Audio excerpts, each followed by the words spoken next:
ॐ भूर्भुवः स्वः तत्सवितुर्वरेण्यं भर्गो देवस्य धीमहि धियो यो नः प्रचोदयात्। ओम शांति शांति शांति। नमस्कार दोस्तों, मैं आपको महर्षि रामन द्वारा बताया गया आत्मा अनुसंधान का सिद्धांत, जिसको वो सेल्फ इंक्वायरी के नाम से ज़्यादा लोग जानते हैं।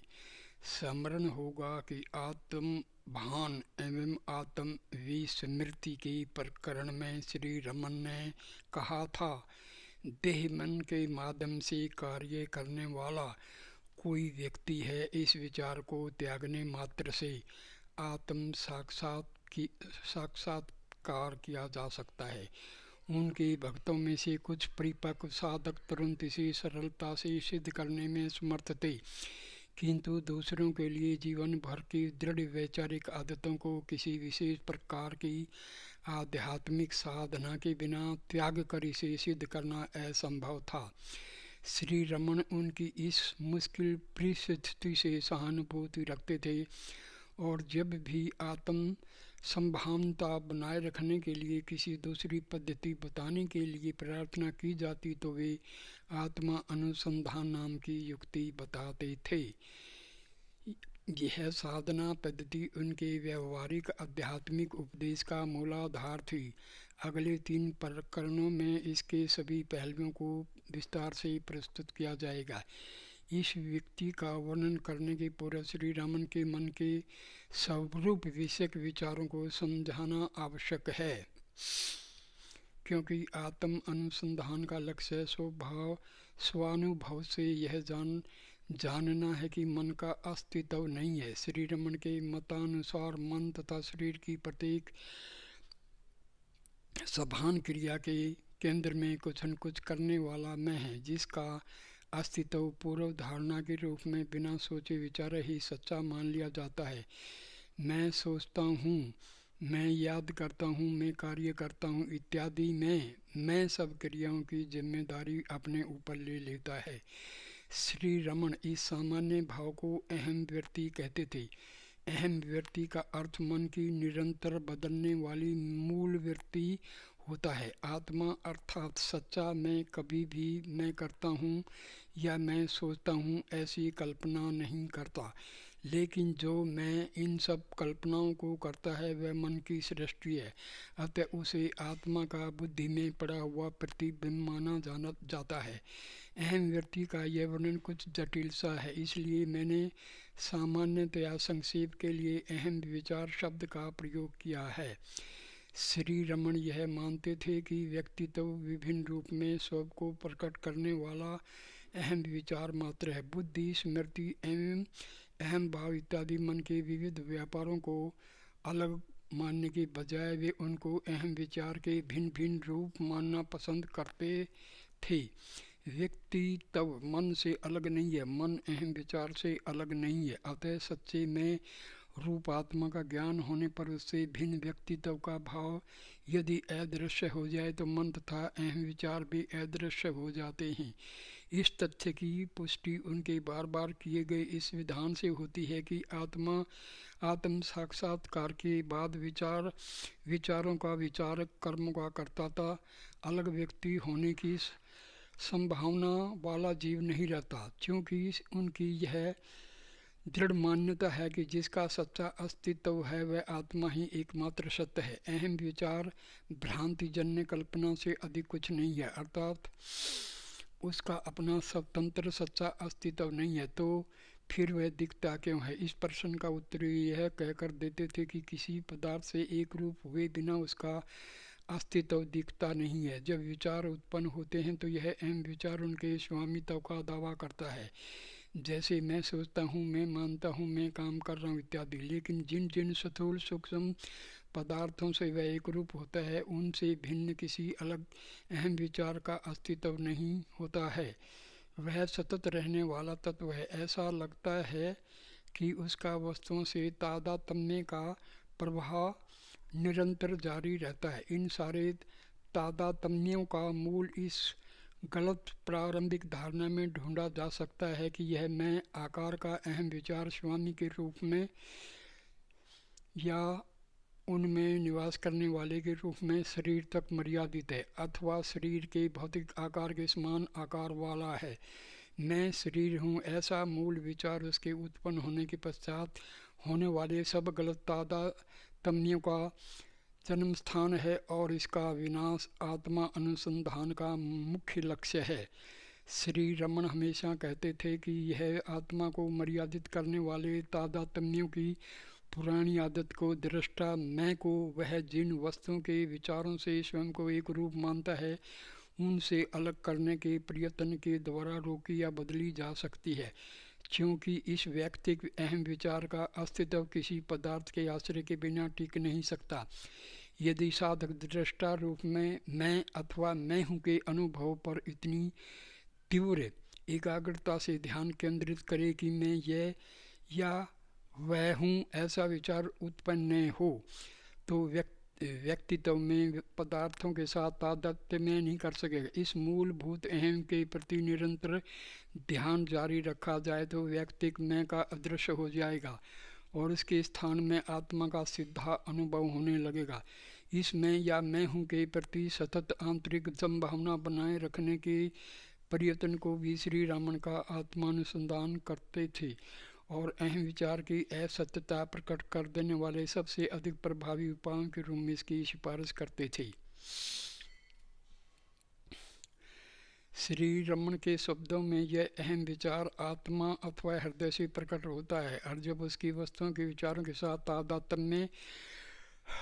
तादात्म्य स्थापित करने की पुरानी आदत छूट जाती है तो आत्मा में विलीन हो जाता है। इस कारण वे हमेशा अपने उपदेश को अहम विचार के उदय तथा अस्त की प्रक्रिया के साथ जोड़ते थे। वे कहते हैं कि अहम विचार को उसके जन्म स्थान में लीन कर दीजिए या अहम विचार कहाँ से प्रकट होता है इसकी तलाश कीजिए। इन सभी विधानों का तात्पर्य समान होता है। भाषा किसी प्रकार की हो, वे अपने भक्तों को यह अहम विचार की संभावना तब तक बनाए रखने की सलाह देते थे जब तक वह जहाँ से प्रकट हुआ था उसी प्रकार अपने जन्म स्थान में लुप्त न हो जाए। वे अक्सर कहा करते थे कि मैं का निरंतर विचार करने से अथवा बार बार अहम का मानसिक उच्चारण करने से भी सही दिशा में प्रगति हो सकती है, लेकिन यह ध्यान में रखना जरूरी है कि अभ्यास की यह प्रारंभिक भूमिका है। मैं का उच्चारण विचारक एवं विषय विचार के द्वैत की सीमा में होता है तथा इस प्रकार के द्वैत के रहते अहम विचार बढ़ता रहेगा। आखिर वह तभी नष्ट होगा जब स्थूल भौतिक पदार्थों का और सूक्ष्म मानसिक विचारों का दिखना समाप्त होगा। यह परिणाम अहम के विषय में संभावना रखने मात्र से प्राप्त नहीं होता, अहम रूप हो जाने पर ही प्राप्त होता है। किसी भी पदार्थ के विषय में संभाव रखने के बजाय केवल दृष्टा का अनुभव करने की भूमिका आत्मा अनुसंधान की पराकाष्ठा है, जिसकी विस्तृत चर्चा अगले प्रकरण में की जाएगी।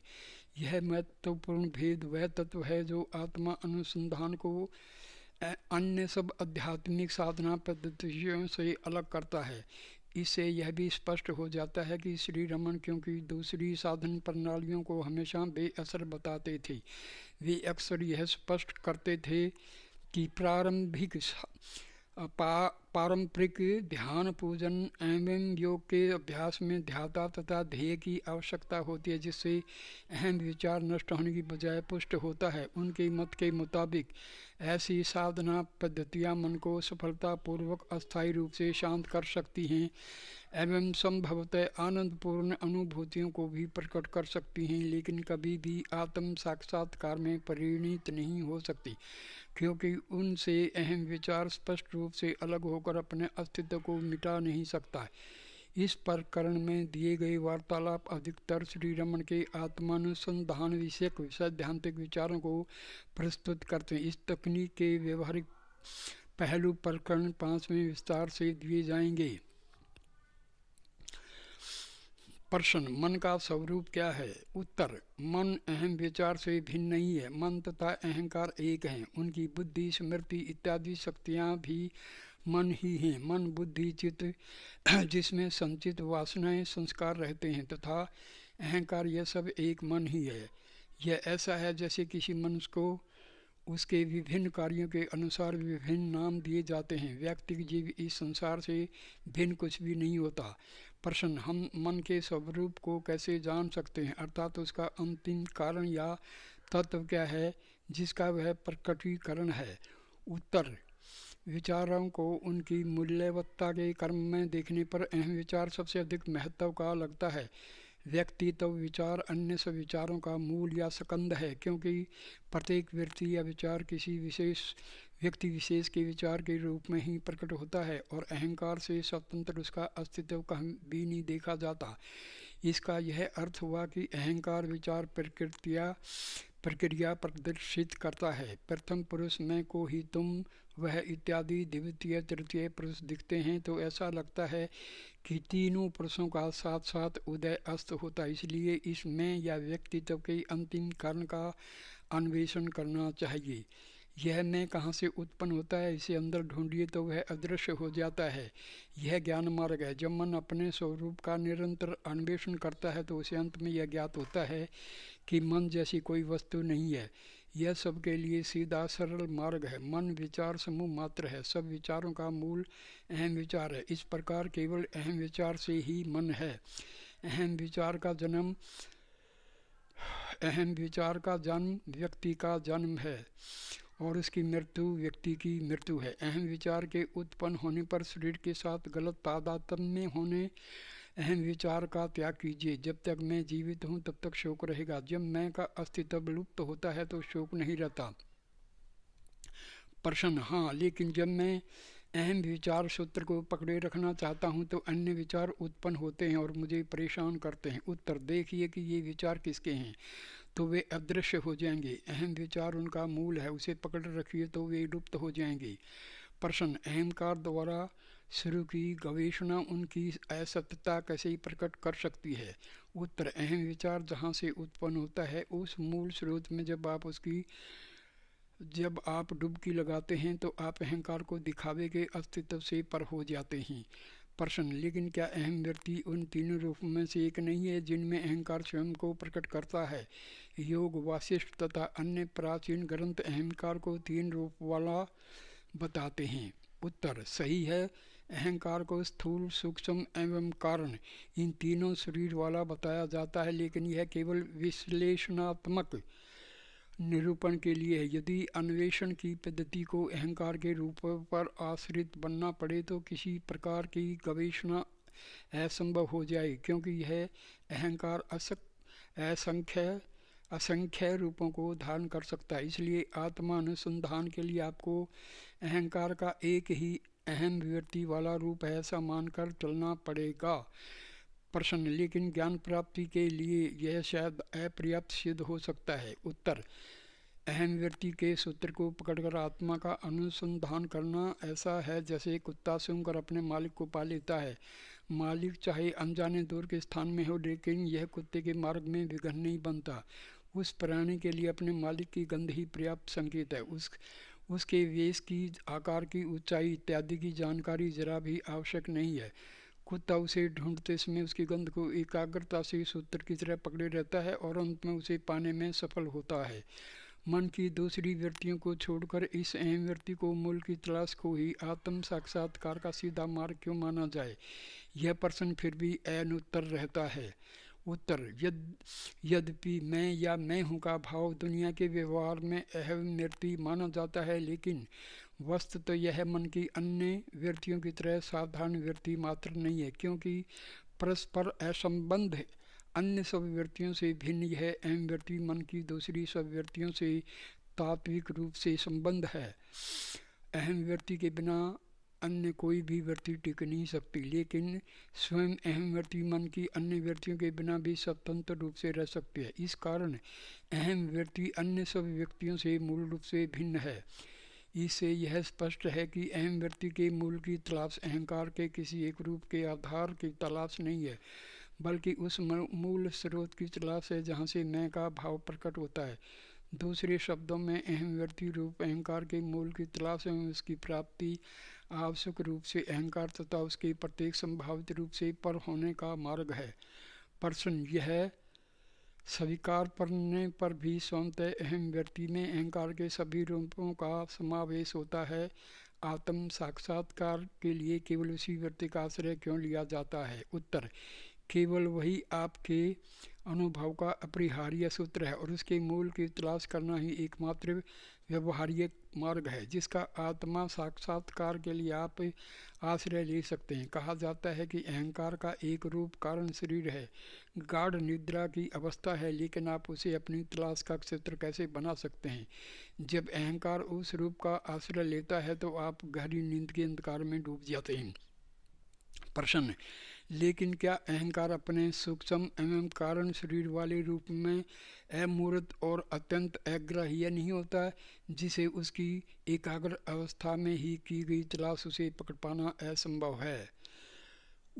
उत्तर, नहीं। अहम व्यक्ति के मूल का अन्वेषण अहंकार के पूरे अस्तित्व को स्पष्ट करता है। इस कारण अहंकार के रूपों की सूक्ष्मता तथा अग्राह्यता विशेष महत्व नहीं रखती। प्रश्न, जबकि एकमात्र लक्ष्य आत्मा की पूर्णता का अथवा शुद्ध सत्ता का अनुभव प्राप्त करना है जो किसी भी तरह अहंकार के आश्रित नहीं है, तब अहम व्यक्ति रूप अहंकार विषयक अन्वेषण आपको उपयोगी कैसे हो सकता है? उत्तर, कार्यकारी रूप में अहंकार का केवल एक लक्षण है। अहंकार शुद्ध चैतन्य रूप आत्मा तथा अचेतन शरीर के बीच गांठ रूप है। इस कारण उसे चित्त जड़ ग्रंथि कहा जाता है। अहम व्यक्ति के मूल के अन्वेषण के दौरान आप अहंकार के तात्विक चिद्रूप पहलू का आश्रय लेते हैं। इस कारण आपका अन्वेषण आपको आवश्यक आत्मा के शुद्ध चैतन्य के अनुभव की ओर ले जाता है। आपको अपने आप में शुद्ध अहम तथा अहम विचार का भेद अवश्य करना चाहिए। अहम विचार वस्तुतः विचार मात्र, इसलिए वह दृष्टा और दृश्य को देखता है, सोता है, जागता है, खाता है, सोता, मरता है और फिर जन्म लेता है। लेकिन शुद्ध एवं शुद्ध सत्ता या अस्तित्व है जो अज्ञान तथा विचार रूप भ्रम से मुक्त है। यदि आप निर्विचार होकर केवल सत्ता रूप अहम बनकर रहें तो अहम विचार अदृश्य हो जाएगा और भ्रम हमेशा के लिए मिट जाएगा। चलचित्र गृह में आप बहुत मंद प्रकाश में अथवा अंधकार में चित्र देख सकते हैं, पूरे प्रकाश में चित्र लुप्त हो जाते हैं। इस तरह परमात्मा के पूर्ण प्रकाश में सारे पदार्थ अदृश्य हो जाते हैं। प्रश्न, वह निरपेक्ष पर अवस्था है? उत्तर, नहीं। किससे पर और किसके द्वारा? केवल आपकी ही सत्ता है।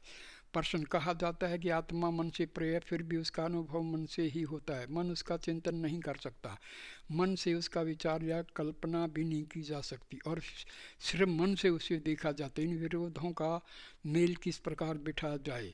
उत्तर, आत्मा का अनुभव मृत मरे हुए मन से अर्थात निर्विचार अंतर्मुख मन से होता है। तब मन अपने मूल आश्रय आत्मा को देखता है और तद्रूप हो जाता है। तब कोई दृष्टा किसी दृश्य को नहीं देखता। जब कमरे में अंधेरा हो तो वस्तुओं को देखने में नेत्र की सहायता के लिए दीपक आवश्यक तो होता है, लेकिन जब सूर्य उदय हो जाए तो उसकी आवश्यकता नहीं होती। सूर्य को देखने के लिए दीपक की आवश्यकता नहीं होती। आप अपने नेत्रों को स्वयं प्रकाश सूर्य की ओर मोड़ें, इतना ही केवल जरूरी है। इसी प्रकार मन का उपयोग है। पदार्थों को देखने के मन की प्रतिबिंबित प्रकाश की आवश्यकता है। हृदय को देखने के लिए मन को उसकी ओर अंतर्मुख कर देना पर्याप्त है। तब मन नष्ट हो जाता है और हृदय प्रकाशित हो उठता है। मन का मूल तत्व चैतन्य या संभावनता है। जब वह अहंकार के अधीन होता है तब वह तर्क करने की, विचार करने की और इंद्रियों से विषय का ग्रहण करने की शक्ति के रूप में कार्य करता है। क्योंकि वैश्विक मन में अहंकार से सीमित नहीं होता, इसके लिए स्वयं से भिन्न कुछ नहीं है, अतः वह केवल चैतन्य रूप है। I am that I am, मैं वह हूँ, मैं वह हूँ। इस बाइबल के कथन का यह अभिप्राय है। अपने ही आत्मा की परम चेतना में जब मन का लक्ष्य लय होता है, समझिए कि तब इच्छा, क्रिया तथा ज्ञान इत्यादि की सारी क्रिया शक्तियाँ उस चेतना में केवल काल्पनिक ख्यालों जैसी दिखती हैं और स्वतः पूर्णतः लुप्त हो जाती हैं। स्मृति एवं विस्मृति जैसे द्वंद्वों के सहारे कार्य करने वाला अशुद्ध मन ही जन्म मरण चक्कर रूप संसार है। विचार तथा विस्मृति की क्रियाएं जिसमें नष्ट हो गई हैं, ऐसा सच्चा अहम ही मोक्ष है, और उसमें जन्म मरण का हेतु प्रमाद अहम वृत्ति नहीं है, आत्म विस्मृति नहीं है। प्रश्न, अहंकार का नाश कैसे किया जाए? उत्तर, पहले अहंकार को पकड़कर दिखाइए, फिर पूछिए कि उसका नाश कैसे किया जाए। यह प्रश्न कौन पूछता है? अहंकार। क्या अहंकार कभी स्वयं अपनी मृत्यु की सम्मति दे सकता है? ऐसे प्रश्न पूछते रहना अहंकार को सुरक्षित रखने का मार्ग है, उसे नष्ट करने का नहीं। यदि आप अहंकार की प्रामाणिक तलाश करें तो आपको ज्ञात होगा कि उसका अस्तित्व नहीं है, यह उसकी विनाश का मार्ग है। आत्मा अनुभव किस प्रकार संभव बनाया जाता है? उत्तर, अग्नि से चिंगारी की तरह आत्मा से एक स्फुलिंग निकलता है जिसे अहंकार कहते हैं। अज्ञानी में उत्पन्न होती स्वयं को किसी पदार्थ के साथ तद्रूप बना देता है। वस्तुओं से तादाद तय किए बिना उनसे असंबंध रहकर वह टिक नहीं सकता। यह संबंध अज्ञान है जिसका नाश हमारे प्रयत्नों का लक्ष्य है। यदि उसकी स्वयं के विषयीकरण की यह आदत तोड़ दी जाए तो वह शुद्ध बना रहता है तथा अपने मूल रूप में लुप्त हो जाता है। देह के साथ उसका गलत तादात्म्य में देहात्म भाव है। अच्छे परिणामों के पूर्व यह आवश्यक जाना चाहिए। दो अवस्थाओं तथा दो विचारों के बीच में इस अहम का उसकी शुद्ध स्थिति में अनुभव किया जा सकता है। अहंकार उस जोंक तृण जलुका की तरह है जो अपने पहला आश्रय तभी छोड़ती है जब वह अगले कदम का आश्रय पा लेती है। जब वह पदार्थों के एवं विचारों के संपर्क से मुक्त होता है तब अहंकार का सच्चा रूप जाना जाता है। यह प्रेत पिशाचक जैसी अहंकार रूप का आश्रय लेके ही अस्तित्व में आता है। रूपों से शोषण प्राप्त करने के पुष्ट होता है तथा दूसरे रूपों का ग्रहण करते ही पूर्व के रूप को छोड़ता है, लेकिन अन्वेषण करने पर अदृश्य हो जाता है। यदि मैं देह हूँ ऐसा रूप वाला प्रथम पुरुष अहंकार का अस्तित्व होता है, तभी तू वह इत्यादि द्वितीय तृतीय पुरुष भी होते हैं। प्रथम पुरुष के सत्य का अन्वेषण करके यदि उसे नष्ट किया जाए तो द्वितीय तृतीय पुरुष भी नहीं रहते, और जैसी आत्मा की शुद्ध अवस्था होती है वैसे ही मनुष्य अपने सच्चे रूप स्वरूप में प्रकाशित होता है। मैं रक्त मांस में शरीर हूँ, यह विचार ही वह एक सूत्र है जिसमें दूसरे विविध विचार पिरोए गए हैं। इसलिए यदि यह मैं कहाँ है इस प्रकार तलाश करते हुए भीतर की ओर मुड़ कर देखें तो अहम विचार के साथ सब विचार समाप्त हो जाएंगे और तब आत्मा अपने आप प्रकाशित होगी। प्रश्न, मैंने जब श्री भगवान की रचनाएं पढ़ी तो मुझे मालूम हुआ कि अपना अन्वेषण आत्म अनुभव की एकमात्र पद्धति है। उत्तर, हाँ, उसे विचार कहा जाता है। प्रश्न, उसे किस तरह किया जाता है? उत्तर, प्रश्न करने वाले को अवश्य अपने आत्मा का स्वीकार करना पड़ता है। मैं हूँ, यह आत्म अनुभव है। वर्तमान मैं के भाव को अन्वेषण के सूत्र रूप में पकड़कर शुद्ध आत्म अनुभव तक क्लास जारी रखना विचार है। एवं आत्मा अनुभव एक हैं, यह स्पष्ट नहीं है। मुझे किस पर ध्यान करना चाहिए? ध्यान के लिए ध्येय की आवश्यकता होती है। विचार में ध्येय रहित केवल ध्याता होता है, ध्यान में विचार में। प्रश्न, यह स्पष्ट नहीं है, मुझे किस पर ध्यान करना चाहिए? उत्तर, ध्यान के लिए ध्येय की आवश्यकता होती है। विचार में ध्येय रहित केवल ध्याता होता है। ध्यान एवं विचार में यह भेद है। प्रश्न, क्या ध्यान आत्म अनुभव की कार्यक्षम प्रक्रियाओं में से एक नहीं है? उत्तर, किसी एक वस्तु पर एकाग्रता ध्यान है। विविध विचारों को रोककर केवल एक विचार पर चित्त को एकाग्र करने के हेतु ध्यान किया जाता है। आत्मा अनुभव के पूर्व यह एक विचार भी अदृश्य हो जाना चाहिए, लेकिन आत्मानुभव में कोई नई वस्तु प्राप्त नहीं करनी होती है, वह प्रथम से ही है, परंतु विचारों के पर्दे से छिपा हुआ है। हमारे सारे प्रयत्न इस पर्दे को हटाने के लिए हैं, तब आत्मा अनुभव प्रकट होता है। यदि साधकों को ध्यान करने की सलाह दी जाए तो बहुत लोग संतुष्ट होकर चले जाएंगे, लेकिन उनमें से कोई वापस आकर पूछ सकता है, किसी भी वस्तु पर ध्यान करने वाला मैं कौन हूँ? ऐसे साधक को आत्मा की तलाश करने के लिए ही कहना चाहिए, वह अंतिम भूमिका है, विचार है। क्या ध्यान के बिना केवल विचार से काम चलेगा? उत्तर, विचार प्रक्रिया है और लक्ष्य भी है। मैं हूँ, यह लक्ष्य है और अंतिम सत्य है। प्रयत्न पूर्वक उसे पकड़े रहना विचार है। जब स्वाभाविक, अनायास एवं स्वयं स्फूर्त रूप में रहने लगे तो आत्म अनुभव चित्त पहले के लिए सबसे अधिक कार्यक्षम। विचार को छोड़कर अन्य कोई प्रभाव मार्ग नहीं है। दूसरी पद्धति से मन को शांत किया जाए तो अल्प समय के लिए वह समाधिस्थ होगा, लेकिन पुण्य विकसित हो जाएगा।